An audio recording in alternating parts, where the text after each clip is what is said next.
देखिए, अगर आपको लोन नहीं मिल रहा है, आपका सिबिल स्कोर ख़राब है, तो मैं 100% गारंटी देता हूँ कि आपको लोन ऐसे मिलेगा जैसे मैं अभी बताने वाला हूँ।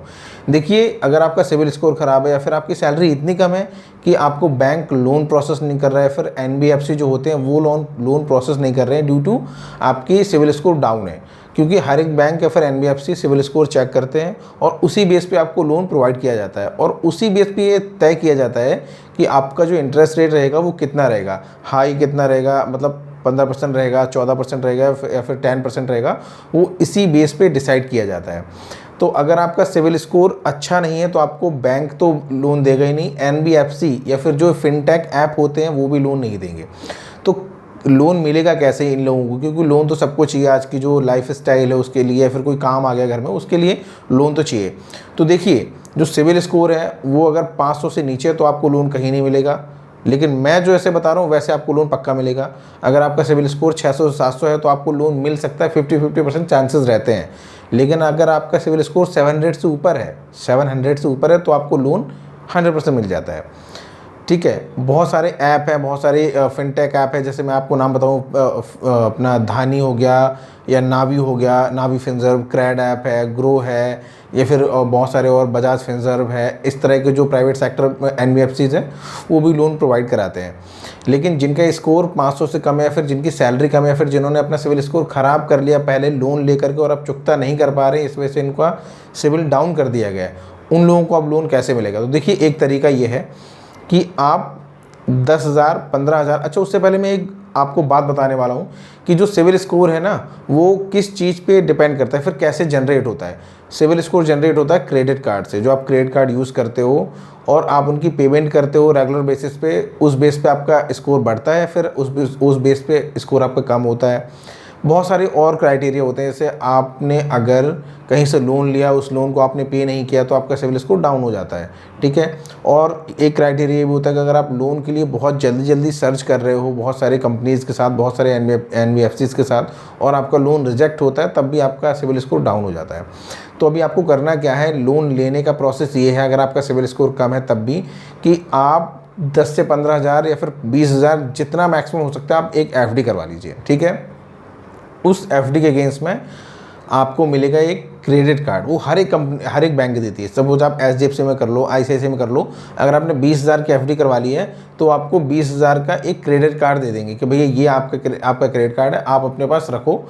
जब तक आपकी एफडी है तब तक हम आपको क्रेडिट कार्ड दे देते हैं। ठीक है, आप इससे यूज़ कर लो और आपको जो पैसा है बैंक में 20,000 रुपये, उसका तो हम ब्याज आपको देंगे ही देंगे। ठीक है,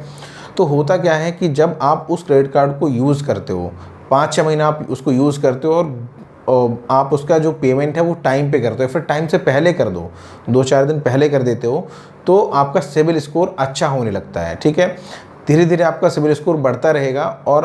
आपका जब सिबिल स्कोर 500 या फिर 600 के ऊपर निकल जाता है, उसके बाद आपको जो है बैंक्स कंसीडर करते हैं कि इनको हम लोन दे सकते हैं। दूसरी चीज़, इसके साथ साथ जो आप अपना क्रेडिट कार्ड का पेमेंट कर रहे हो, उसके बाद आपके पास, जैसे आपने 3-4 महीने अगर रेगुलर पेमेंट अच्छे से कर दी ना, टाइम से पहले कर दी, तो आपके पास क्रेडिट कार्ड कंपनी को भी कॉल आने लगेंगे कि सर आप हमारा क्रेडिट कार्ड ले लीजिए, आप 1-2 क्रेडिट कार्ड और बनवा लीजिए, भले ही आप उसमें महीने में 400-500 रुपये की का उसमें स्पेंड करिए और उसको पे करिए टाइम से पहले ही। तो उससे होगा क्या कि आपका सिबिल स्कोर जब 2-3 जगह से जनरेट होगा, मैं तो कहता हूँ एचडीएफसी बैंक से अगर आप एक सपोज करो, एचडीएफसी बैंक से अगर आप क्रेडिट कार्ड ले लेते हो एफडी के अगेंस्ट में, तो आपको दूसरे बैंक से अगर कॉल आता है तो आप उसका भी क्रेडिट कार्ड ले लो, 2-3 क्रेडिट कार्ड आप बनवा लो, उसके बाद आप उस पर हर महीने 400-500 का तीनों में मिला करके, इतना तो हो ही जाता है यार, शॉपिंग सब लोग करते हैं, बाहर जाते हैं तो इतना तो खर्च हो ही जाता है, फिर ऑनलाइन स्पेंड कर सकते हो। तो उसमें क्या होगा कि आपका 2-3 जगह से सिबिल स्कोर अच्छा जनरेट होने लगेगा। तो जब आपका 3-4 महीने बाद अगर 2-3 क्रेडिट कार्ड से अच्छा सिबिल जनरेट होता रहेगा, तो आप गारंटी से ले लो कि आपको 5-6 महीने बाद लोन मिलना स्टार्ट हो जाएगा। भले आपको बैंक ना दे, लेकिन एनबीएफसी और बाकी कंपनियां देती हैं लोन, जिनका स्कोर 600 से नीचे रहता है उनको भी कंसीडर कर लेती है। अगर आपने 4-5-6 महीने अच्छे से पेमेंट क्रेडिट कार्ड की कर दी है, टाइम पे या टाइम से पहले कर दी है, तो वो कंसीडर करते हैं एज अ लोन कि आपको दे देंगे। ठीक है, तो अब इसमें क्वेश्चन ये आता है कि कौन सा ऐप बेस्ट रहेगा लोन के लिए। देखिए, अगर आप ट्राई कर रहे हो बहुत सारी जगह से और आपको लोन 18% के आसपास मिल रहा है, 2-3 जगह आपने ट्राई किया, कहीं से कम नहीं हो रहा, 18% के आसपास हो रहा है, फिर 17% के आसपास हो रहा है, तो बेस्ट जो ऐप होता है वो तो है नावी। नावी में क्या फ़ीचर्स हैं कि उसमें आपको एक तो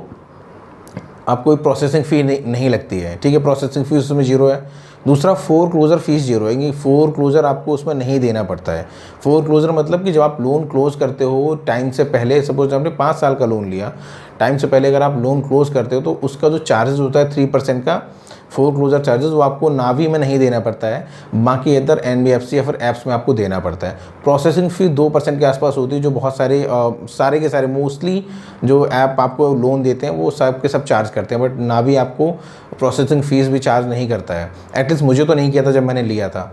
तो ये सारे फैक्टर्स आप चेक कर लीजिए कि आपको ऐसी जगह से लोन लेना है कि जहाँ से आपको प्रोसेसिंग फ़ीस ना लगे या फिर फोर क्लोज़र फ़ीस ना लगे,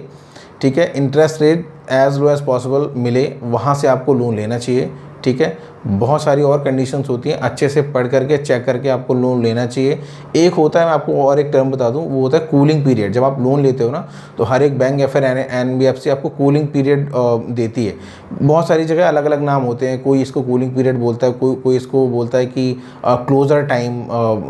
जो होता है इसका लोन का, वो तो यानी कि वो 3 दिन मोस्टली कंपनियों में मिलता है, किसी किसी बैंक में 5 दिन भी मिलता है। इसका मतलब ये होता है कि कूलिंग पीरियड का मतलब होता है कि 5 दिन के अंदर अगर आपको लोन नहीं पसंद आ रहा, आपको लगता है कि जी मुझे मेरा काम नहीं बन रहा है, जहाँ पर मुझे पैसे इन्वेस्ट करने तो वहाँ नहीं कर पा रहा हूँ, तो आप उसको वापस कर सकते हो बैंक को या फिर NBFC को, वो आपसे कोई भी चार्ज नहीं लेंगे, वो होता है कूलिंग पीरियड। तो ये 3-4 चीज़ें हैं, तो इनको कंसिडर करते हुए एक अच्छी जगह से लोन आपको मिल सकता है। FD के अगेंस्ट में आप क्रेडिट कार्ड लेकर के अपने सिविल स्कोर को जनरेट करके बढ़िया और लोन ले सकते हो। वीडियो अच्छा लगे, इन्फॉर्मेटिव लगे तो लाइक कीजिए, और अगर कोई भी क्वेश्चन है तो आप उसको पूछ सकते हो कमेंट सेक्शन में। बाकी मेरा CSC का पोर्टल भी है, मैं CSC सेंटर भी चलाता हूँ। अगर आप लोगों को लोन कहीं से नहीं मिल रहा है तो आप लोग मुझे कमेंट कीजिए, मैं आपको CSC के थ्रू बहुत सारी गवर्नमेंट स्कीम होती हैं, उस थ्रू मैं आपको लोन खुद से भी प्रोवाइड करवा सकता हूँ। और मैंने काफ़ी लोगों का जो है लोन पास भी कराया जिनको पहले नहीं मिल रहा था। तो वीडियो अच्छा लगे तो लाइक कीजिए, share and comment. Thank you.